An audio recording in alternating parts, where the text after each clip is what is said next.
প্রিয় ছাত্রছাত্রীরা, বিশ্বকবি রবীন্দ্রনাথ ঠাকুরের গল্পগুচ্ছ থেকে এখন যে গল্পটা পড়ে শোনাবো সেটা একটা বিখ্যাত গল্প, কাবুলিওয়ালা।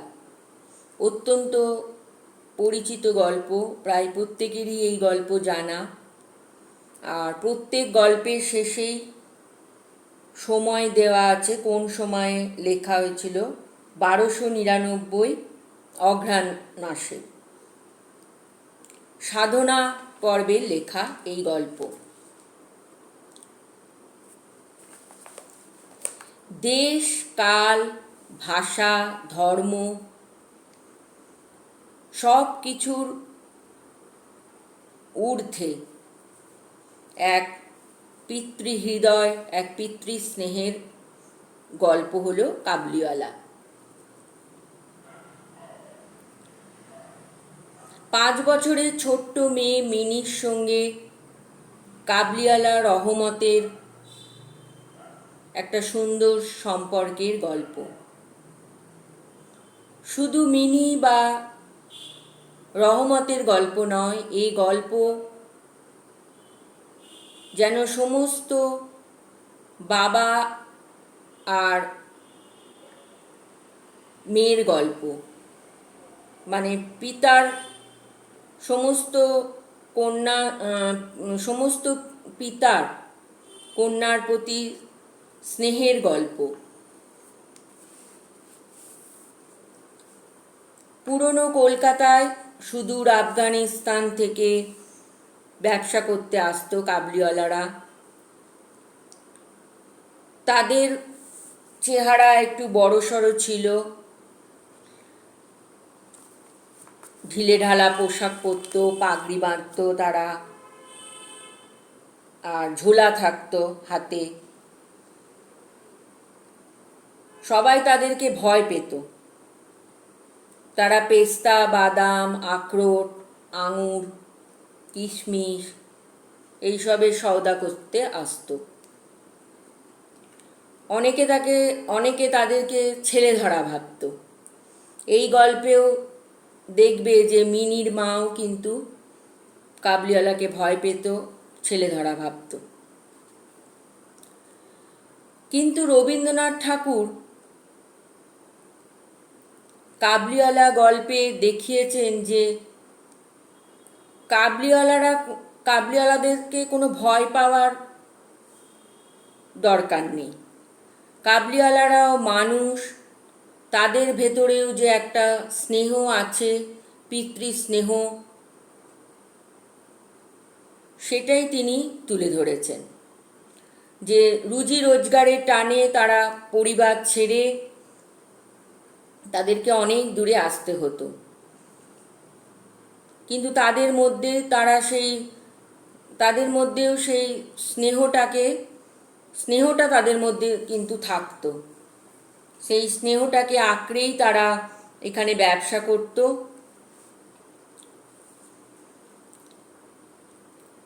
এই গল্পে দেখব যে 5 বছরের একটা ছোট্ট মেয়ে মিনি, আর তার বাবা একজন লেখক।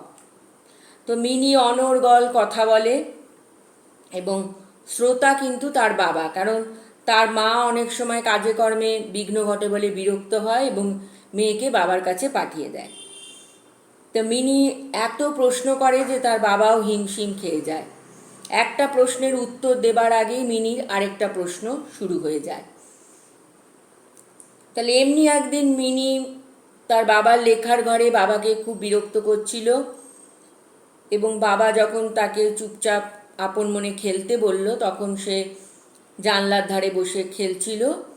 আর এমন সময় সে কাবুলিওয়ালা কাবুলিওয়ালা বলে চিৎকার করে উঠল, এবং একজন কাবুলিওয়ালাকে তার বাড়িতে আসতে দেখা গেল, এবং যেই কাবুলিওয়ালা ঘরের মধ্যে প্রবেশ করলো এবং মিনি ছুট্টে ঘরের ভেতর চলে গেল।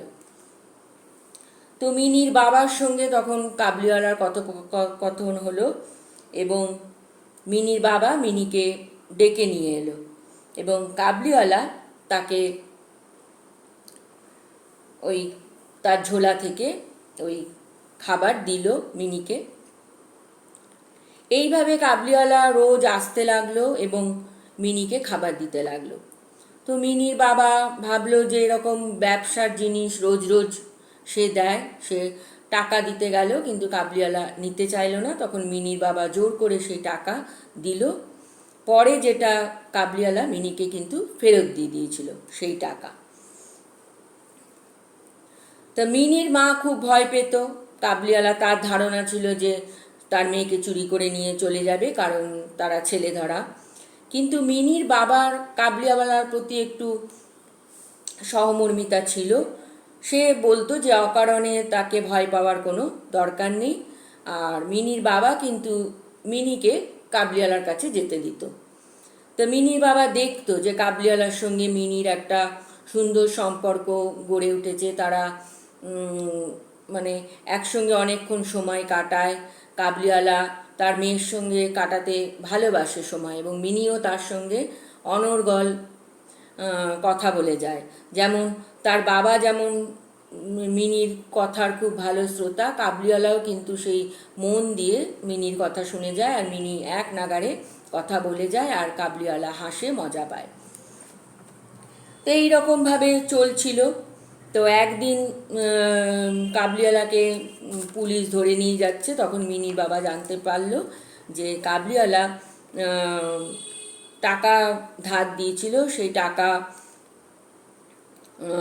পায়নি, এবং সেই নিয়ে বচসা হয়েছে এবং একজনকে ছুরি বসিয়ে দিয়েছে, এবং সেই অপরাধে কাবলিওয়ালার জেল হলো।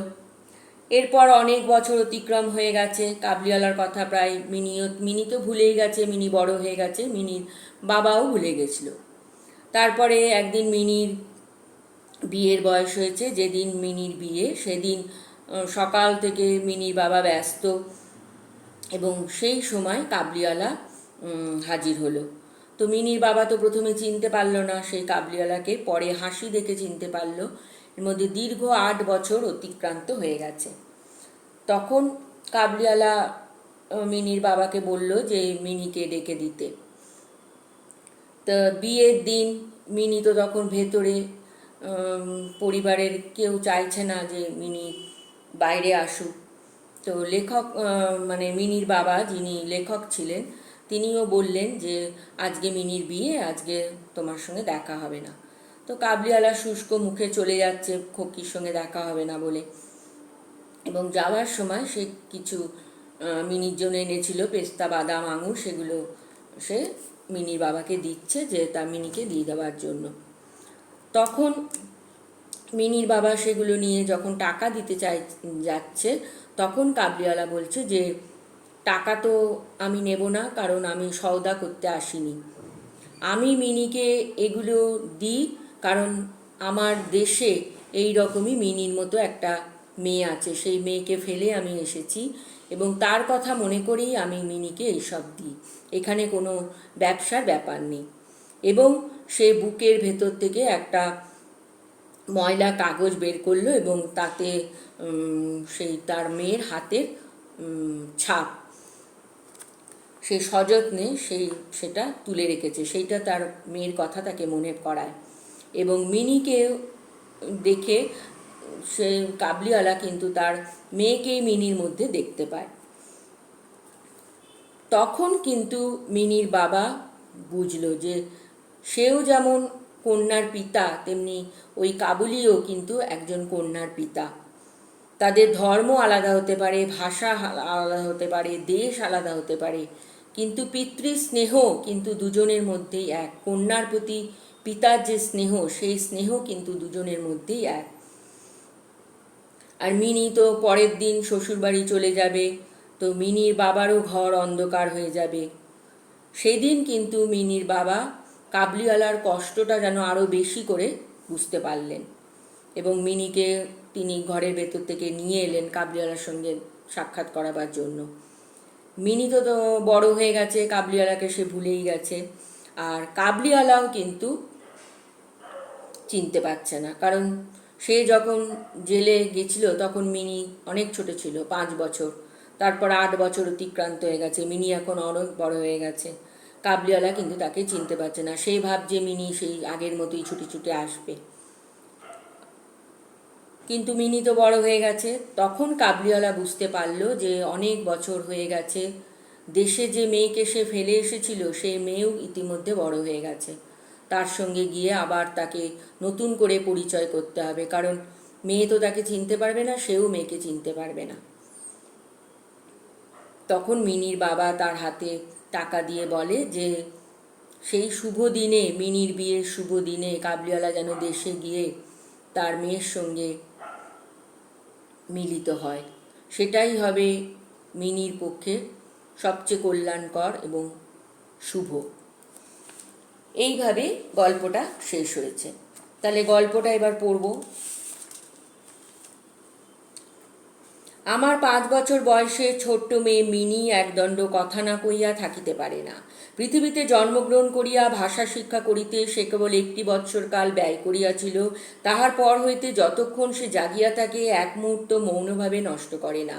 তাহার মা অনেক সময় ধমক দিয়া তাহার মুখ বন্ধ করিয়া দেয়, কিন্তু আমি তাহা পারি না। মিনি চুপ করিয়া থাকিলে এমনি অস্বাভাবিক দেখিতে হয় যে সে আমার বেশিক্ষণ সহ্য হয় না। এই জন্য আমার সঙ্গে তাহার কথোপকথনটা কিছু উৎসাহের সহিত চলে। সকালবেলায় আমার নভেলে সপ্তদশ পরিচ্ছেদে হাত দিয়েছি, এমন সময় মিনি আসে আরম্ভ করিয়া দিল, বাবা, রামদয়াল দারোয়ান কাককে কৌয়া বলছিল, সে কিছু জানে না। না? তাহলে মিনি 5 বছর বয়স, সে অনর্গল কথা বলে যায় এবং একটা কথার মানে তার কৌতূহল অনেক, তার প্রশ্ন জিজ্ঞাসা অনেক, এবং একটা কথার উত্তর পাওয়ার আগেই সে আরেকটা কথা বলতে থাকে। আর মিনির বাবা লেখক, তার লেখালেখির মানে বিঘ্ন ঘটায় মিনির কথার জন্য, কিন্তু বাবা তার মেয়েকে কিছুই বলতে পারে না। তার মা তার কাজে ব্যাঘাত ঘটে বলে মিনিকে তার বাবার কাছে পাঠিয়ে দেয়।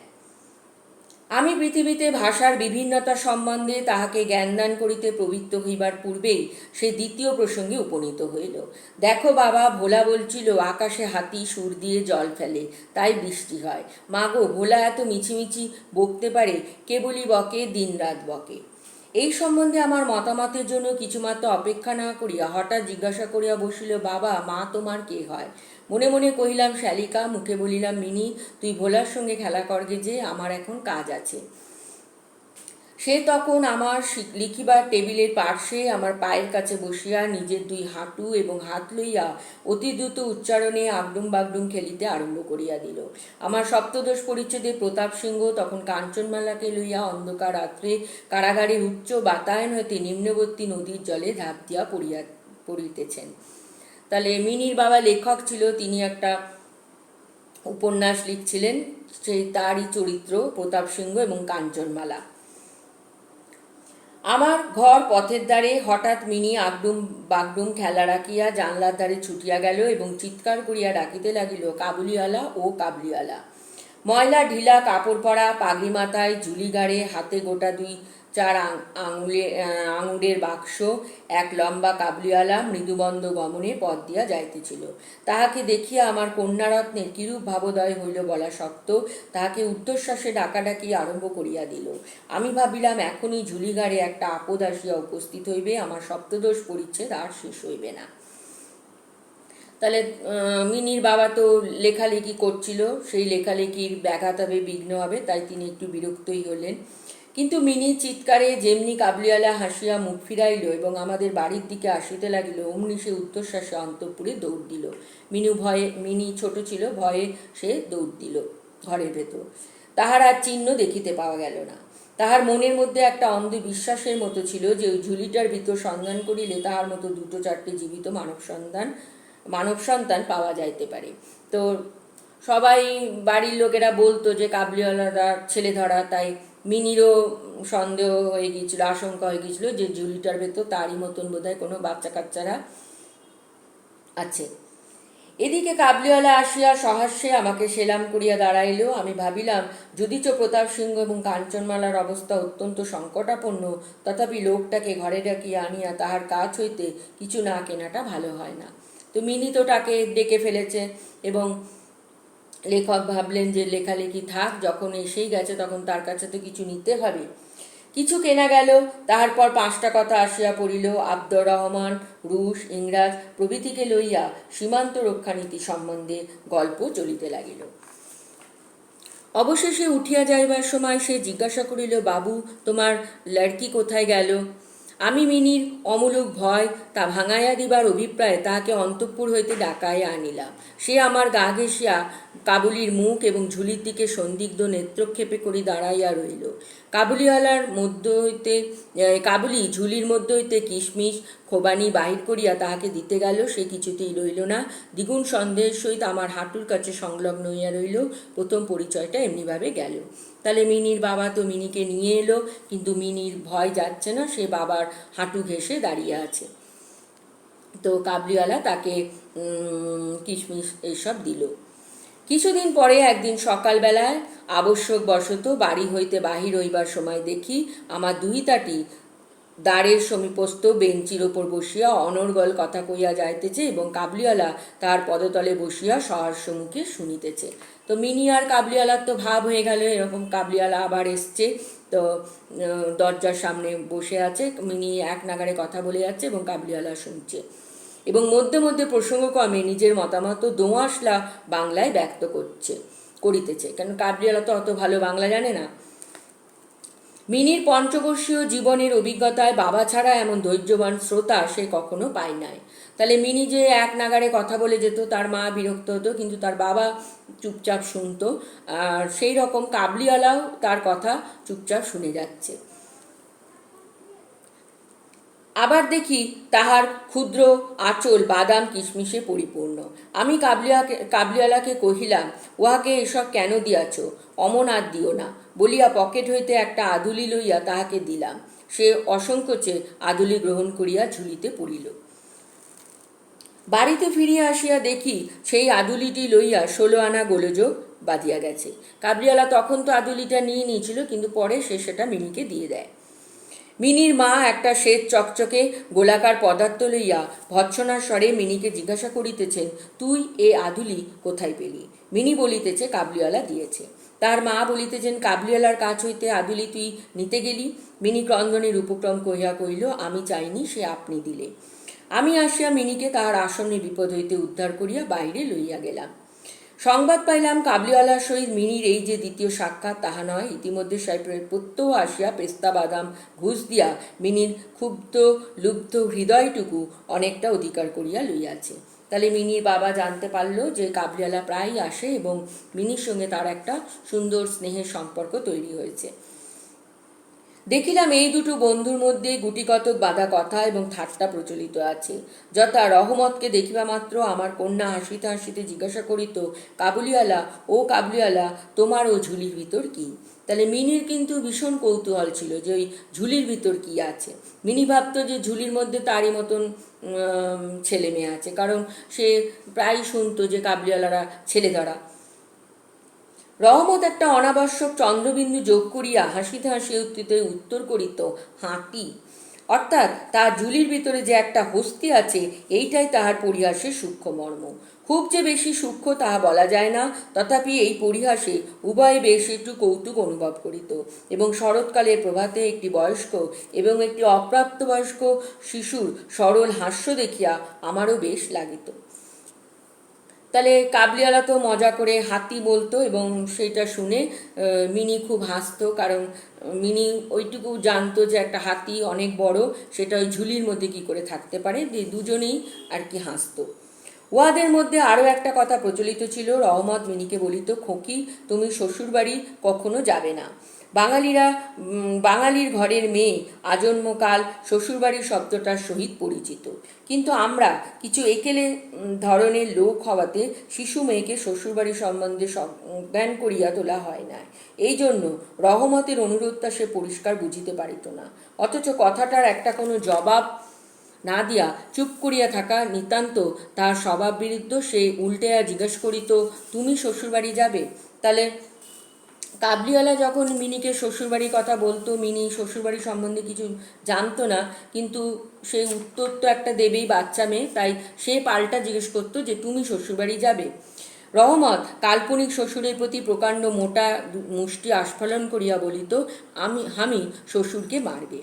শুনিয়া মিনি শ্বশুর নামক কোনো এক অপরিচিত জীবের দুরবস্থা কল্পনা করিয়া অত্যন্ত হাসিত। এখন শুভ্র শরৎকাল। প্রাচীনকালে এই সময় রাজারা দিগ্বিজয় বাহির হইতেন। আমি কলিকাতা ছাড়িয়া কখনো কোথাও যাই নাই, কিন্তু সেই জন্যেই আমার মনটা পৃথিবীময় ঘুরিয়া বেড়ায়। আমি যেন আমার ঘরের কোণে চিরপ্রবাসী, বাহিরের পৃথিবীর জন্য আমার সর্বদা মন কেমন করে। একটা বিদেশের নাম শুনিলেই অমনি আমার চিত্ত ছুটিয়া যায়, তেমনি বিদেশি লোক দেখিলেই অমনি নদী, পর্বত, অরণ্যের মধ্যে একটা কুটিরের দৃশ্য মনে উদয় হয় এবং একটা উল্লাসপূর্ণ স্বাধীন জীবনযাত্রার কথা কল্পনায় জাগিয়া ওঠে। এদিকে আবার আমি এমনি উদ্ভিজ প্রকৃতি যে আমার কোনটুকু ছাড়িয়া একবার বাহির হইতে গেলে মাথায় বজ্রাঘাত হয়। এই জন্য সকালবেলায় আমার ছোট্ট ঘরে টেবিলের সামনে বসিয়া এই কাবুলির সঙ্গে গল্প করিয়া আমার অনেকটা ভ্রমণের কাজ হইত। দুই ধারে বন্ধুর দুর্গম, দগ্ধ, রক্তবর্ণ উচ্চ গিরিশ্রেণী, মধ্যে সংকীর্ণ মরুপথ, বোঝাই করা উষ্ট্রের শ্রেণী চলিয়াছে। পাগড়ি পরা বণিক ও পথিকেরা কেউ বা উটের পরে, কেউ বা পদব্রজে, কাহারও হাতে বর্ষা, কাহারও হাতে সেকেলে চকমকি, ঠোঙা বন্দুক। কাবুলি মেঘমন্দ্রেশ্বরে ভাঙা বাংলায় স্বদেশের গল্প করিত, আর এই ছবি আমার চোখের সম্মুখ দিয়া চলিয়া যাইত। তাহলে লেখকের সঙ্গে কাবুলিওয়ালারও একটা ভাব হয়ে গেছিল, এবং কাবুলিওয়ালা যখন আসতো তখন অনেক গল্প করতো, এবং লেখকও কিন্তু সেই গল্প শুনে শুনে সেই কল্পনায় সেই জায়গায় চলে যেতেন। মিনির মা অত্যন্ত শঙ্কিত স্বভাবের লোক। রাস্তায় একটা শব্দ শুনিলে তাহার মনে হয় পৃথিবীর সমস্ত মাতাল আমাদের বাড়িটায় বিশেষ লক্ষ্য করিয়া ছুটিয়া আসিতেছে। এই পৃথিবীটা যে সর্বত্রই চোর, ডাকাত, মাতাল, সাপ, বাঘ, ম্যালেরিয়া, শুঁয়োপোকা, আরশোলা এবং গোড়ার দ্বারা পরিপূর্ণ। এতদিন, খুব বেশি দিনও নয়, পৃথিবীতে বাস করিয়াও সেই বিভীষিকা তাহার মন হইতে দূর হইয়া যায় নাই। তাহলে মিনুর মা একটু ছুচিবাই ছিল, শঙ্কিত স্বভাবের লোক ছিল। তার মনে হতো যে কাবুলিওয়ালারা ছেলে ধরা, আর তারপরে সে সব সময় ঘরের মধ্যে শুঁয়োপোকা, আরশোলা এইসব তার বাদ বিচার ছিল। ঘরদোর পরিষ্কার করতো সবসময়, ছুচিবাই ছিল। রোগ অসুখ এসবের ভয় পেত। রহমত কাবুলিওয়ালা সম্বন্ধে তিনি সম্পূর্ণ নিঃসংশয় ছিলেন না। তার প্রতি বিশেষ দৃষ্টি রাখিবার জন্য তিনি আমাকে বারবার অনুরোধ করিয়াছিলেন। আমি তার সন্দেহ হাসিয়া উড়িয়া দেবার চেষ্টা করিলে তিনি পর্যায়ক্রমে আমাকে গুটিকতক প্রশ্ন করিলেন। কখনো কি কাহারও ছেলে চুরি যায় না? কাবুল দেশে কি দাস ব্যবসা প্রচলিত নাই? একজন প্রকাণ্ড কাবুলির পক্ষে একটি ছোট ছেলে চুরি করিয়া লইয়া যাওয়া কি একেবারেই কি অসম্ভব? তাহলে মিনির মা সবসময় ভয় পেত যে কাবুলিওয়ালারা ছেলে চুরি করে। আমাকে মানিতে হইলেও ব্যাপারটা যে অসম্ভব তা নয়, কিন্তু অবিশ্বাস্য। বিশ্বাস করিবার শক্তি সকলের সমান নয়। এই জন্য আমার স্ত্রীর মনে ভয় রইয়া গেল, কিন্তু তাই বলিয়া বিনা দোষে রহমতকে আমাদের বাড়িতে আসিতে নিষেধ করিতে পারিলাম না। তাহলে লেখকও যে পুরো উড়িয়ে দিতে পারতেন না। ছেলে ধরা তো আছে, ছেলেও চুরি হয়, কিন্তু রহমত যে চুরি করতে পারবে, লেখক মানে মিনির বাবা এতদিন তো রহমতের সঙ্গে মিশেছে, তার বিশ্বাস করতে কষ্ট হতো যে রহমত কোনো বাচ্চা চুরি করতে পারে। কিন্তু মিনির মাকে সেটা বলে লাভ নেই, তাই মিনির বাবা চুপ করেই থাকতো। প্রতি বছর মাঘ মাসের মাঝামাঝি রহমত দেশে চলিয়া যায়। এই সময়টার সমস্ত পাওনার টাকা আদায় করিবার জন্য সে বড় ব্যস্ত থাকে। বাড়ি বাড়ি ফিরিতে হয়, কিন্তু তবুও একবার মিনিকে দর্শন দিয়া যায়।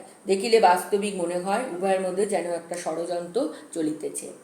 সকালে যেদিন আসিতে পারে না, সেদিন দেখি সন্ধ্যার সময় আসিয়াছে।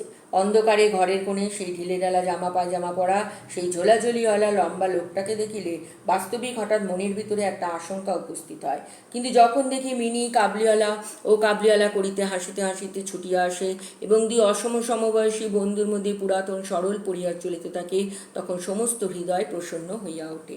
তাহলে কাবুলিওয়ালার চেহারা দেখে সচরাচর ভয় লাগবে, কিন্তু মিনি তো বাচ্চা, সে তো ওইসব বোঝে না। সে কাবুলিওয়ালা এলেই হাসতে হাসতে ছুটে আসতো, এবং কাবুলিওয়ালাও মিনির সঙ্গে হেসে হেসে গল্প করতো। এইটা দেখে লেখকের মন খুব খুশি হয়ে উঠত। একদিন সকালে আমার ছোট ঘরে বসিয়া প্রুফশিট সংশোধন করিতেছি। বিদায় লইবার পূর্বে আর 2-3 দিন হইতে শীতটা খুব কনকনে হইয়া উঠিয়াছে। চারিদিকে একবারে হিহিকার পড়িয়া গেছে। জানলা ভেদ করিয়া সকালে রৌদ্রটি টেবিলের নিচে আমার পায়ের উপর আসিয়া পড়িয়াছে। সেই উত্তাপটুকু বেশ মধুর বোধ হইতেছে। বেলা বোধ করি 8টা হইবে। মাথায় গলা বন্ধ জড়ানো, উষাচরণ প্রাতঃভ্রমণ সমাধা করিয়া প্রায় সকলে ঘরে ফিরিয়া আসিয়াছে। এমন সময় রাস্তায় ভারী একটা গোল শোনা গেল। চাইয়া দেখি আমাদের রহমতকে 2 পাহারাওয়ালা বাঁধিয়া লইয়া আসিতেছে। তার পশ্চাতে কৌতূহলী ছেলের দল চলিয়াছে। রহমতের গাত্রবস্ত্রে রক্তচিহ্ন এবং একজন পাহারাওয়ালার হাতে রক্তাক্ত ছোড়া। আমি দ্বারের বাইরে গিয়া পাহারাওয়ালাকে দাঁড় করাইলাম। জিজ্ঞাসা করিলাম, ব্যাপারটা কি? কিয়দংশ তাহার কাছে, কিয়দংশ রহমতের কাছে শুনিয়া জানিলাম যে আমাদের প্রতিবেশী একজন লোক রামপুরি চাদরের জন্য রহমতের কাছে কিঞ্চিত ধারিত মিথ্যাপূর্বক সেই দেনা সে অস্বীকার করে এবং তাহাই লইয়া বচসা করিতে করিতে রহমত তাহাকে এক ছুরি বসাইয়া দিয়াছে।